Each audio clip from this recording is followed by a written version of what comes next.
And welcome to the last lecture of the last module in the online course Design Thinking for Engineers. So we have come to the towards the end of the online course, and in this lecture you'll be just looking at a few videos of how to do a proper pitch as well as how to conduct a proper survey. It's going to be a couple of videos. So we'll start with how to conduct a proper market survey. I have an exciting investment opportunity only for 2 cents viewers. Beard oil for dogs. I call it Groomio, and it's a guaranteed success. How do I know? Well, trust me, I just feel it in my gut.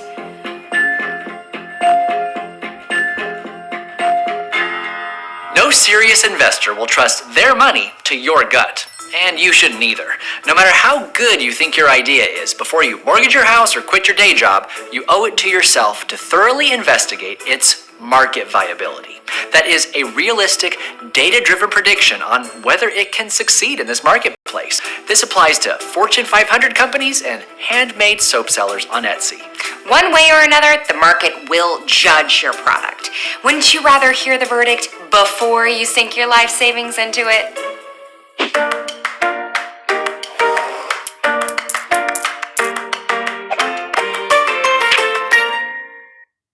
Ruth here has been giving her homemade artisanal soaps to her friends and coworkers as gifts for a while now, and getting a lot of positive feedback. Enough that she's actually entertaining the idea of starting a small business. But before she retires from her office job, how can she know whether there's really a market for this? The answer is market research. Marketing research companies generate exhaustive reports on pretty much any industry you can think of, including the handmade global soap market. They include findings like market size, growth rate, demographics, industry leaders, even how facial scrubs perform versus liquid body washes. And it's all available to Ruth as a downloadable PDF for $4,000. Maybe Ruth can afford that, but I can't. Fortunately, there are plenty of cheaper options. I found this free report from the nonprofit American Pet Products Association, which says that U.S. spending on pet products and services grew at an average rate of about 5% annually, comfortably above the GDP average, and that pet ownership is increasing, especially among millennials, with dogs leading the way. This is all good news for Groomio because the bigger a market, the more potential customers. And the faster it's growing, the more new customers, who are much easier to sell to than older customers already stuck in their ways. The report also tells me that the average dog owner spends $84 a year on grooming supplies and services.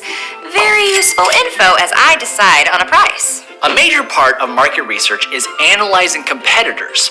If Ruth wants to get into the homemade soap market, she needs to know what the successful brands are, how much they cost, what are the most popular ingredients and scents. She can even request credit reports on these companies for a fee. Unlike personal credit scores, business credit scores are publicly available, which will tell her whether they're financially stable and how much risk there is in the industry. Search engines and social media have made collecting this type of information easier than ever. A simple Google or Twitter search will often tell you who the major players in an industry are. With a Google ad account, you can see how much competition there is for your keywords. And Google Trends is an easy, kind of fun way to find out what's hot and what's not. Seriously, you can burn a lot of hours in here. I can see that the search terms dog grooming and beard oil have both grown slightly over the last 5 years. I can tell what times of year they're most on people's minds, what geographic regions they live in, even what related searches tend to overlap. This can all be useful when designing my product and advertising strategy. All of this is considered secondary market research, information that already exists that you can purchase or find for free. But if you're really serious about success, you need to do primary market research, which means collecting data on your own. It's often more expensive and time-consuming than secondary market research, but it always saves you money in the long run because you narrow down your audience and focus only on the features that they're interested in. For example, Martin wants to introduce a new sandwich at his popular food truck, a double bacon BLT with garlic aioli and truffle oil. Before rolling it out, he asks his existing customers to fill out a survey, posts some polls on his company's social media accounts, and just to be really thorough, pays a web service to get survey responses from the types of people who frequent food trucks.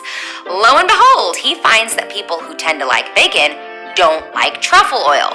because it's disgusting. He almost wasted a lot of money on an expensive ingredient that would have actually lowered sales. Thanks, primary market research. Many experienced market researchers will tell you that when it comes to collecting data, nothing beats face-to-face conversations. That's because customers are humans with emotions, and the most successful products are ones that solve a pain. Market pains are anything that causes frustration or inconvenience in a consumer. It's a problem that your product could potentially solve, and the best way to find it is talking directly to people. Big companies conduct interviews with lots of people of varying demographics and regions, but just because you can't afford that doesn't mean you shouldn't talk to people when you can. But don't bother asking your friends and family. They're likely to be nice and encouraging when what you need is brutal honesty. For instance, Ruth starts taking her handmade soaps to the local farmer's market and makes sure she strikes up a conversation with anyone who will give her the time. She notices a trend in people who say they wouldn't buy handmade soap online because they're concerned about the packaging waste. Aha! Market pain. She decides to make sure all her packaging is made from recyclable materials and that it's mentioned prominently in the advertising. For the truly introverted entrepreneur, the internet does offer a sneaky shortcut to finding market pain, the dreaded comments section. If your competitor has one, you'll find people happy to complain about drawbacks or features they wish the product had. There's even a successful electronics company that has made its whole business model developing products based on complaints in Amazon reviews. I love this nose hair trimmer, but I wish it was waterproof. Bam, market pain. This is a very generalized overview of market research. There's a lot more to it. Industry life cycle, market penetration, federal regulations. Oh, shoot!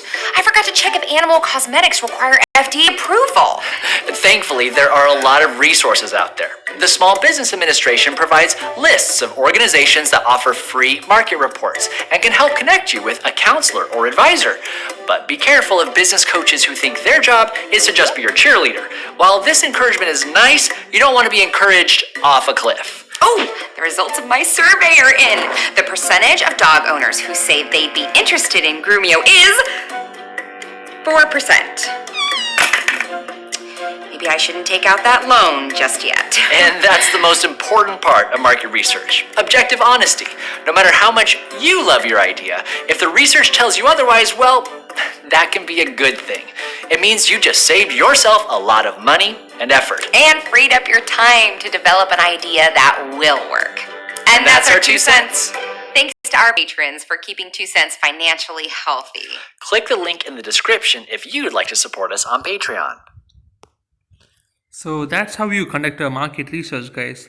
And hope this video was like kind of a summary of the entire design thinking process. I mean, they didn't touch upon how to do a project, but it was kind of intriguing, right? Like எப்படி பண்ணணும், எப்படி market research பண்ணணும், and the first 2 steps of defining and empathizing. So that was kind of summarized in this video, the market survey. And in the next video, we'll see on how to pitch a product. This is a very important thing. Pitching, அதாவது உங்கள் investors கிட்டயோ இல்லை உங்கள் customers கிட்டயோ நீங்கள் எப்படி அந்த உங்களோட ப்ராடக்ட்டை நீங்கள் வந்து பிட்ச் பண்ண போகிறீங்க. பிட்ச் பண்ண போகிறதுனா வந்து எப்படி சொல்கிறதுனா எப்படி நீங்கள் ப்ரெசென்ட் பண்ண போகிறீங்க. So what's this guys, this really good video, fun one. It went on to win the best what do you call it, the best startup award of the whatever competition it is. So watch it, guys. Okay, hey, I'm Christoph, founder and CEO. That's of course Chief Equine Officer for all of you of Ride My Pony. I have no clue why the jury is actually leaving before my pitch, but I think they've heard of me probably, they've heard of the company, and we'll win anyway. I want to talk about a problem, because most startups solve a problem, right? And here's the problem. This is true for everyone. You either have a pony or you don't. If you don't have a pony, well, the problem is obvious, right? You don't have a freaking pony. That's a giant problem. A show of hands. Who doesn't have a pony? See, all of you don't have a pony. It's a giant problem, that's what I'm saying. But even if you do have a pony, you still have a giant problem. Because you're only using that pony on average 12.8 minutes a day. But you have to feed the pony for the entire 24 hours. That's hugely inefficient. So you see the problem there, you see the inefficiency in the market. We have a solution. I wouldn't be here if we hadn't done the solution, okay? The solution is ridemypony.com, because we are developing a viral, hyper-local, cross-platform mobile app that's of course cloud-based, of course, come on, to enable pony owners and pony lovers to finally collaboratively consume ponies together, okay? That's what we do. Time's running. Yes, we are the Airbnb for ponies. That's what we do. So how does it work? Okay, I can see the questions in your eyes. It's very simple. You don't have a pony, you just ride somebody else's pony. Just like Airbnb, right? And if you do have a pony, well, you rent it out for cash while you're not using it. Again, collaboratively consuming ponies together. That's what we're all about. Our product is basically ready to go to market, okay? We have a smartphone app that shows you your location. We're using a new technology called GPS, so it's automatically tracking where you are. It shows you ponies around your location. You can pick one, so you just click on it and you'll see details about that pony, okay? You'll see information about the pony. We have a very, very cool feature that's called one-click checkout, so you can immediately start riding that pony. And we have gamification features built in as well, obviously. So how are we going to do this? We're going to build these stations, okay, all over the city. And that's where the ponies are going to be, okay? And this picture is actually from our hidden beta that we did in Berlin recently. The market, do I need to talk about it? No. The market is huge, right? The market for ponies is huge. Just look at these numbers. There are so many ponies. 1 million in Germany, 60 million ponies in the world. We've done research. People love frickin' ponies everywhere, okay? I don't know what's wrong with people in Antarctica, but the numbers for all the other continents are just off the charts. And there's anecdotal evidence as well. If you enter this in Google, Google, right? The biggest search engine in the world, just an I and a W, it immediately says, I want a pony, okay? That's the #1 hit that shows up there. So how are we going to make money with it? It's simple. We take a transaction fee for every single interaction with our app, right? If you book a pony, we get a cut of that. But we have a couple other things up our sleeves. We're going to sell pony manure to people that need it for growing stuff, okay? And growing stuff, we all know this, wheat tech is the next big thing, right? So we're connected to the next big trend. And then we have a little more old school tactic that's expensive carrots when people don't fill up their ponies themselves. And all the way in the end, we see strong aftermarket potential for our product as well. Okay, let's talk about competition, okay? Competition, or as we like to call them, the also-rans. Of course, there's other companies sort of in the market as well, right? Look at them, we've listed them here. The one most important thing I want to point you to is the bottom line. None of them do pony rental, and that's where we're going to beat them, because they don't do what we do, okay? So we have a huge opportunity. Marketing for us, it's got to be very simple, because this, come on, it's got to be viral, right? Is this going to be viral? Are you tweeting about it? I see people tweeting about it right now. It's going to be super viral. And of course we call marketing growth hacking, because we're super cool. So it's got to be viral, but we also have celebrity testimonials that we're going to do, okay? Just people that are naturally connected to ponies. For example, this guy. Just a natural fit, right? Then some of you that watch German television probably know this guy. He's basically waiting for us to come to him and say, hey, can you talk about us on TV? Right? And then there's other people on the internet that are very famous for being connected to ponies, and we're going to talk to them as well. So that's another huge opportunity. But our vision doesn't stop here, okay? Looking at the P2P market over the last couple of years, there was Airbnb, there was items, there was cars, all of that, but really, that was the easy part. The real disruption is Ride My Pony. This is where we're coming in, okay? Also, we don't stop at ponies. Ponies is step 1. Then we go for donkeys, we go for camels, we go for elephants. And Smart people always say, build your startup not for what the world is today, but for what the world will be in 5 years. So once riding dragons become available, they're going to be super expensive. Not everybody can afford them.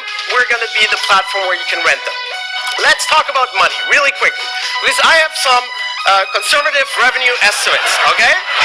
And this is every investor's dream, right? Because it gives you the perfect hockey stick, okay? And again, this is conservative, okay? Conservative numbers on this here.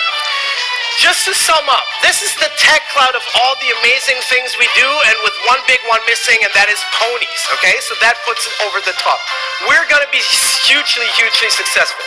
We need $5 million now to do this, which is basically our pre-seed round to our IPO. And we need this because our cowboy boots don't have straps, okay? So if you're an investor and you wanna invest in this, come talk to me before we tweet at this guy, because he's gonna invest in it within seconds. Come talk to me afterwards about how you can be part of this amazing ride, riding to IPO country. Thank you very much.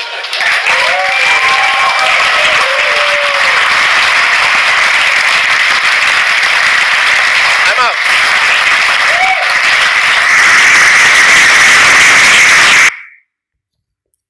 Wow, wasn't that a really fun pitching session? Ride My Pony. Wow, that's a really good app. I don't know what happened to it right now. And so we have come to the end of the online course.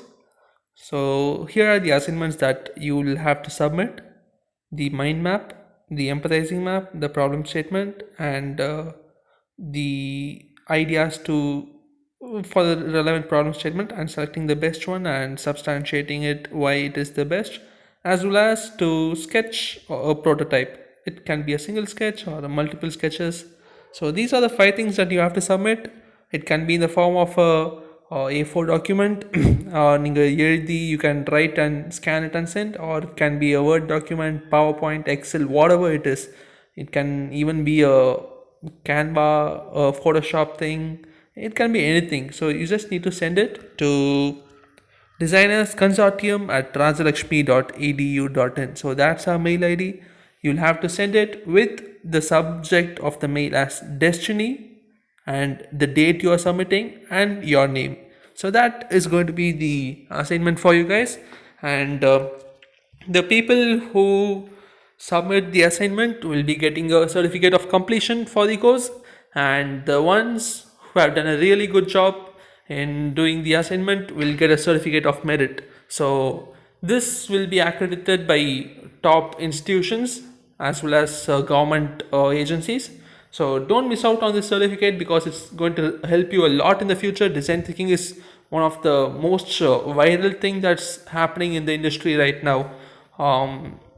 So in short, you'll be standing out if you have this certification. So don't miss it out, guys. And that's the end of this online course. You guys rock. Thank you. Bye bye.